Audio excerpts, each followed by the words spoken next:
Inna ad-dina 'indallahil Islam.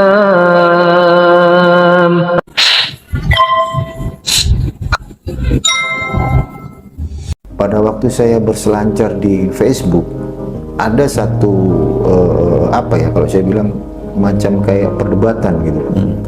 Nah di situ ada yang bilang Tuhannya Kristen itu ada 3 gitu. Itu premis yang dilontarkan oleh non Kristen. Nah kayak begitu. Nah di situ saya sebagai umat Kristen, hati saya berontak.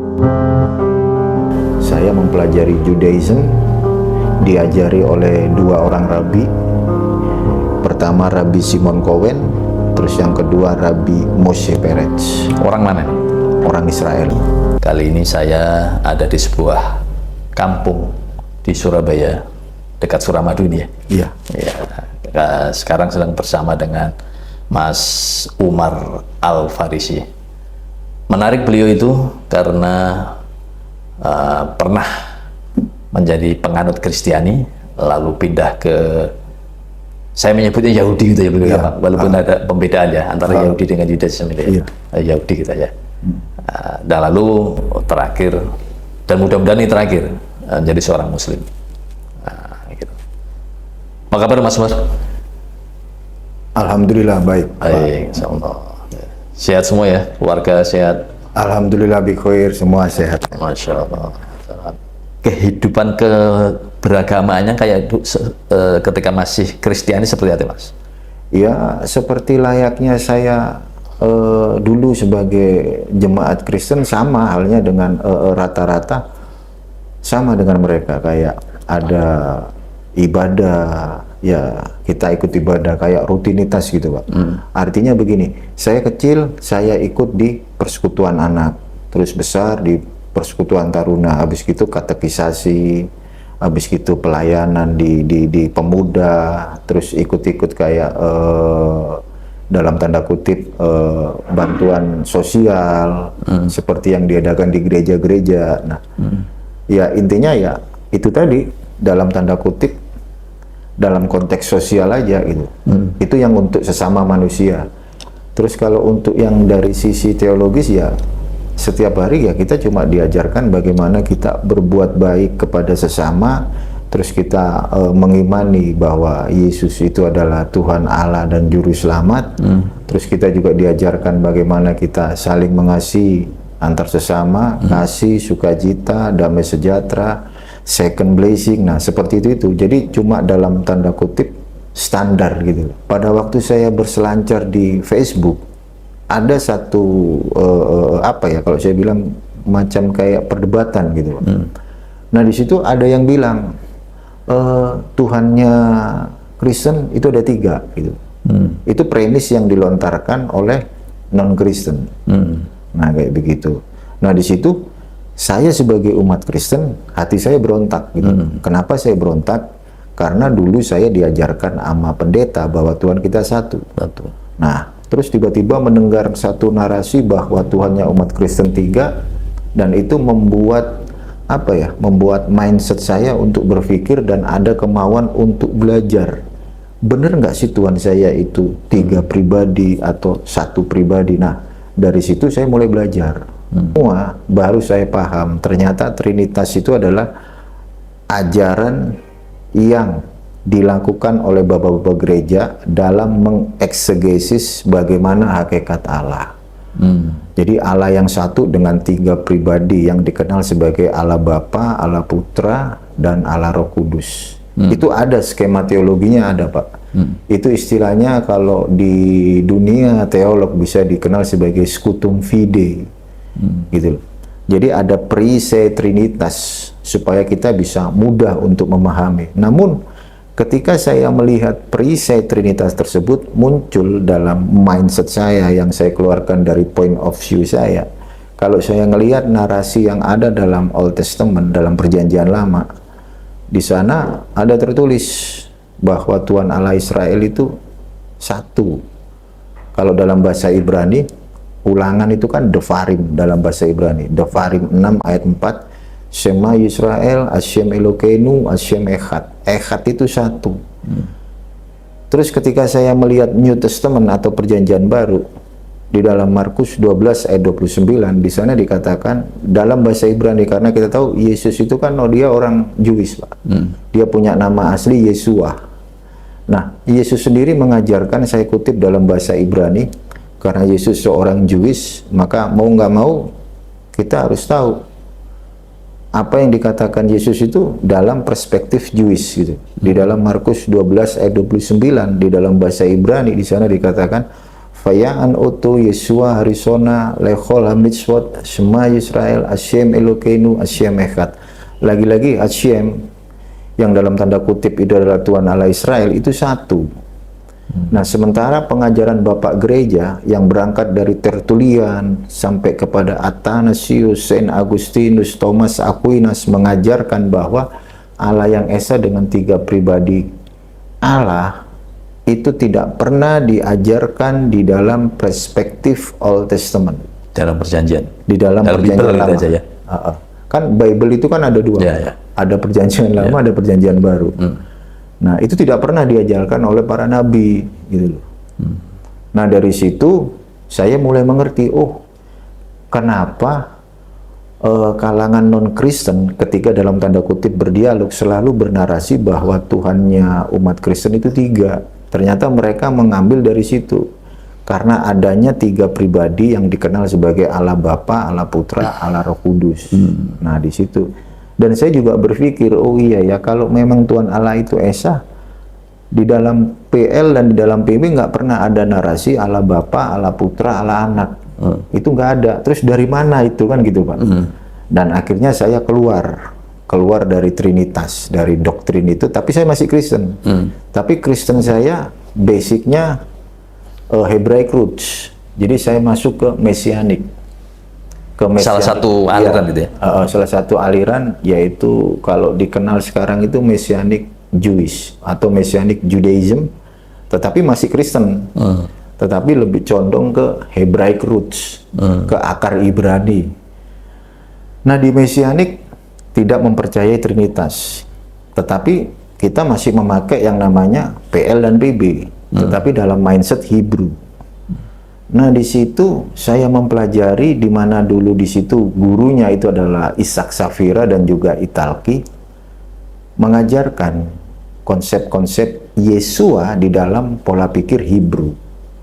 Dan yang membuat saya bimbang di situ, kan Yesua atau Yesus yang di PB itu kan digambarkan sebagai seorang Melech HaMashiach atau Raja Mesias. Nah, sementara Raja Mesias itu dari klan Yehudi, dari klan Yehuda, dari suku Yehuda.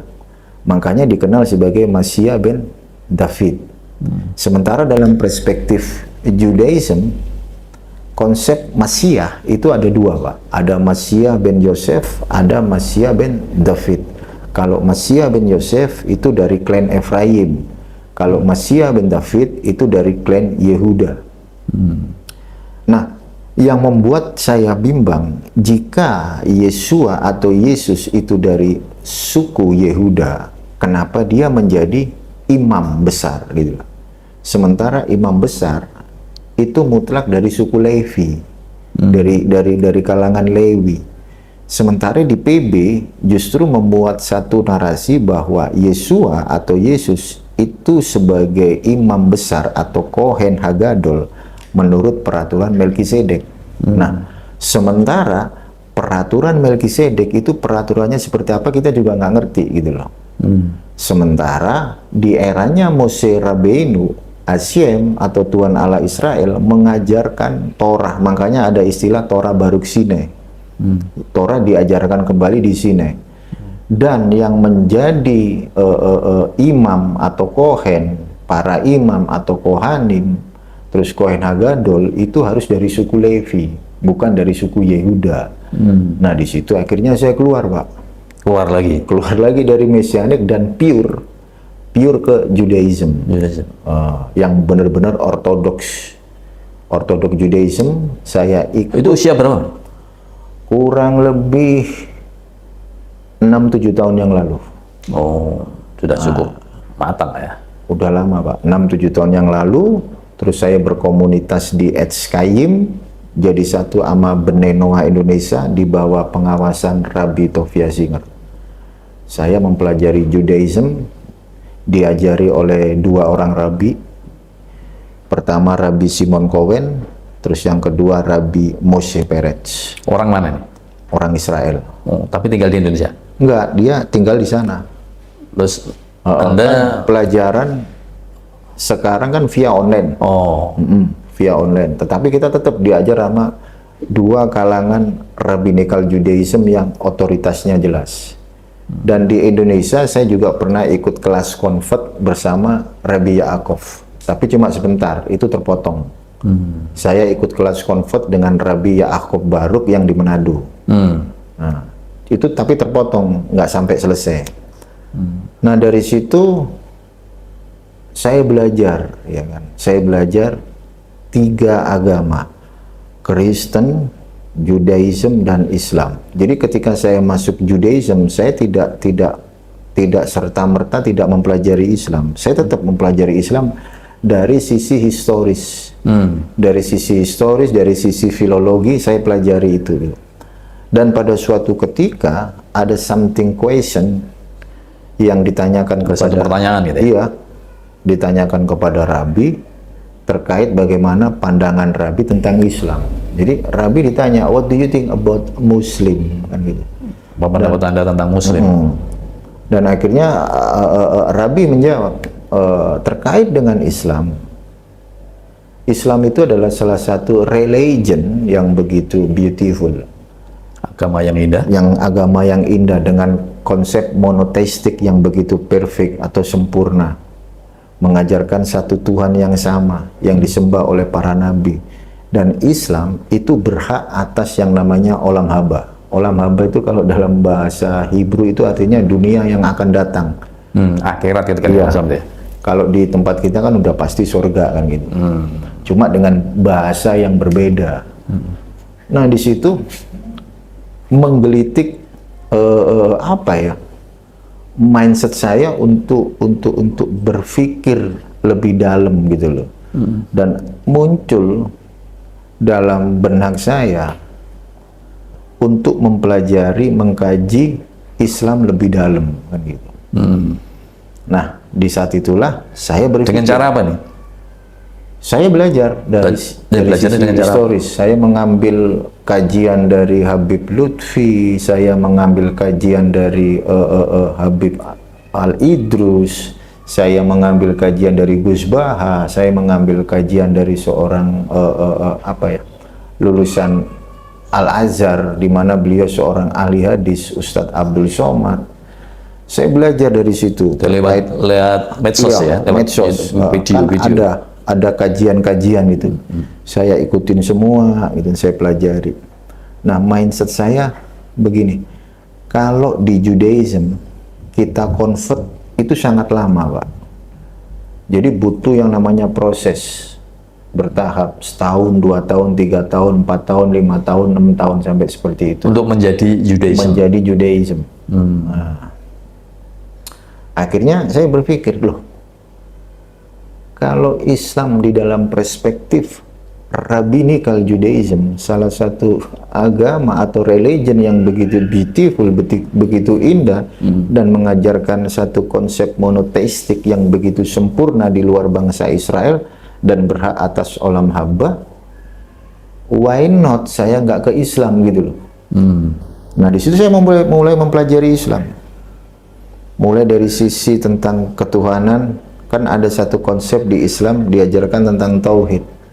Mulai tauhid rububiyah, uluhiyah, asma wa sifat yang mengajarkan bahwa itu semua adalah Allah Subhanahu wa taala yang satu.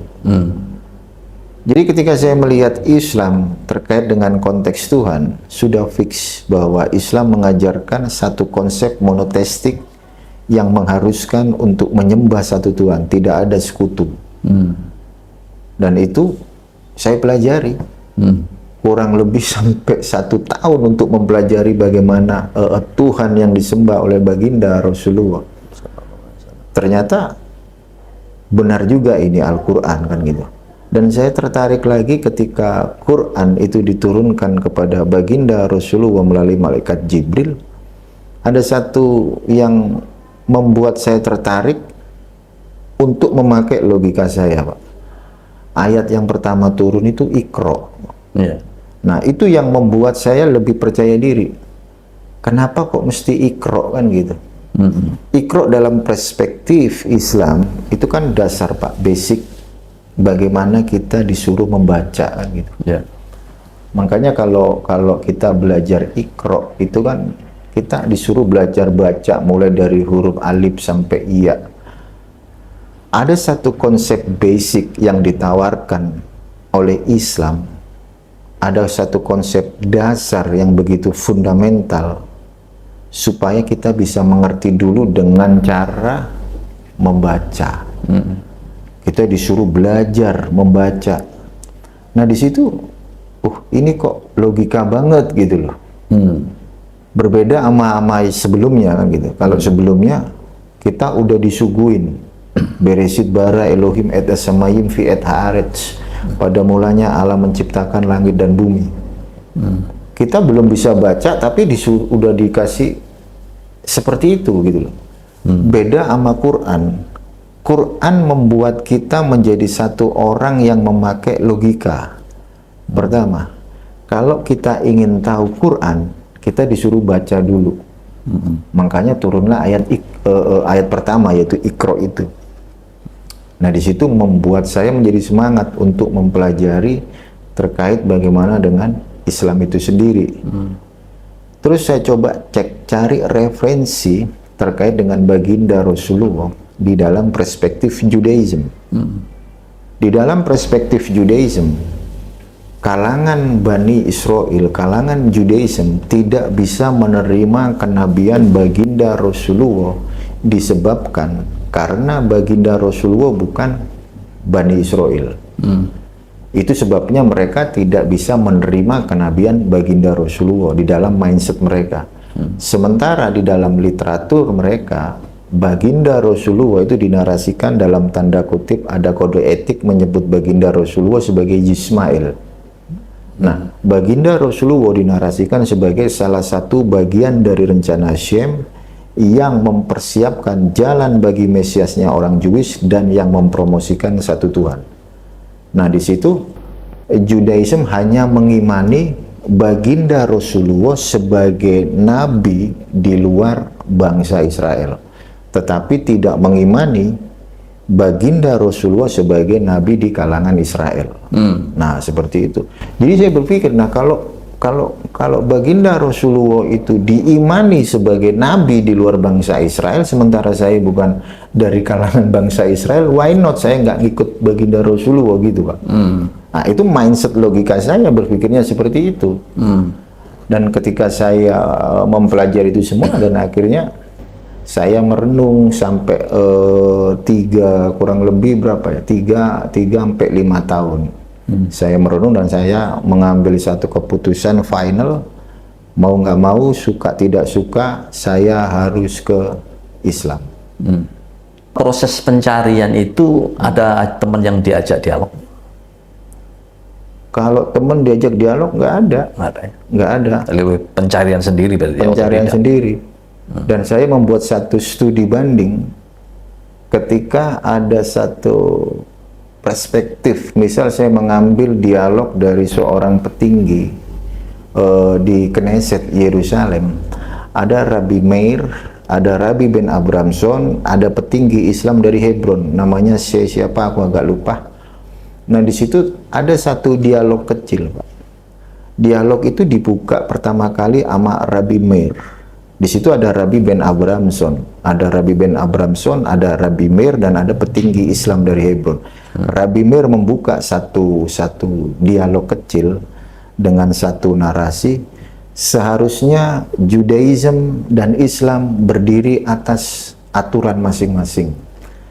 Dan ketika narasi itu disampaikan oleh Rabbi Meir, maka petinggi Islam dari Hebron menanggapi, bagaimana menurut Anda sebagai seorang rabai jika nanti bapak kita datang, Abraham, Abraham kan punya 2 orang anak, Pak. Yiskak sama Ismail. Dan kita tahu Abraham itu Ibrahim ya iya, dalam Islam. Abraham itu kalau di Islam kan Ibrahim, dia punya anak Ishak dan Ismail. Kalau dari Ishak itu kan muncul nanti Bani Israel, Ishak, Yakub, akhirnya Bani Israel. Kalau dari Ismail, Ismail menurunkan 12 raja, 12 raja sampai ke bawah. Di situ ada siapa ya kalau nggak salah itu Kedar ke bawah, baginda Rasulullah kan gitu. Kita mengimani kalau baginda Rasulullah itu dia punya nenek moyang, kalau ditarik sampai ke atas itu masuk ke Ismail. Jadi ketika petinggi Hebron membuat satu premis, bagaimana nanti jika bapak kita datang yaitu Abraham. Sementara Abraham memiliki 2 orang anak, Ishak dan Ismail. Bukankah kita saudara? Terus Rabbi Meir menanggapi, sesungguhnya kita berada di dalam satu bahtera. Nah, ketika Rabbi Meir ngomongin bahtera, saya teringat terkait dengan Nabi Nuh. Nabi Nuh seorang nabi di dalam perspektif Islam yang begitu mengesahkan Tuhan kan gitu. Artinya sesungguhnya Islam itu ada dalam satu bahtera kan gitu, di dalam bahteranya Nuh. Makanya pandangan para rabi terkait dengan Islam itu salah satu religion yang begitu beautiful, berjuang bersama-sama di padang gurun, sama seperti Moshe Rabbeinu atau Nabi Musa berjuang di padang gurun. Begitu juga dengan baginda Rasulullah berjuang juga di padang gurun untuk menghidupkan Islam. Nah, di situ saya mulai percaya diri, ya why not? Kenapa saya nggak kok ke Islam? Kalau saya melihat Bani Israel, ya itu saudara kita gitu loh. Saudara kita karena mau nggak mau, suka tidak suka, Bani Israel sekalipun stigma dari Bani Israel kita tahu bahwa baik di dalam Old Testament, baik di dalam Torah, Nevi'im, Ketuvim, Bani Israel adalah seorang kumpulan bangsa yang begitu bebal gitu. Begitu bebalnya mereka sampai bagaimana Tuhan Allah Israel itu menasihati bangsa Israel. Begitu juga narasi yang ada di dalam Quran, melihat Bani Israel Yahudi yang begitu bebalnya gitu. Tetapi mau tidak mau, suka tidak suka, mau di gimana pun Bani Israel tetap saudara kita gitu. Nah, dari situ saya berpikir, ya kenapa saya nggak ke Islam gitu loh. Sementara Islam sendiri mengajarkan satu konsep monoteistik yang begitu sempurna, berangkat dari hal yang sama. Nabi Musa menghidupkan Judaism di padang gurun, baginda Rasulullah menghidupkan Islam juga sama-sama di padang gurun, sama-sama Nabi. Cuma bedanya Nabi Musa menurut mindsetnya Judaism dia dari kalangan Bani Israel, sementara baginda Rasulullah dari kalangan non-Israel. Nah, di situ saya mulai percaya diri gitu. Seperti itu, Pak. Iya. Tahun berapa syahadat? Saya bersahadat, ikrar syahadat pada tanggal 10 bulan 10 tahun 2022. 22. Iya. Ya. Hampir setahun. Setahun ya.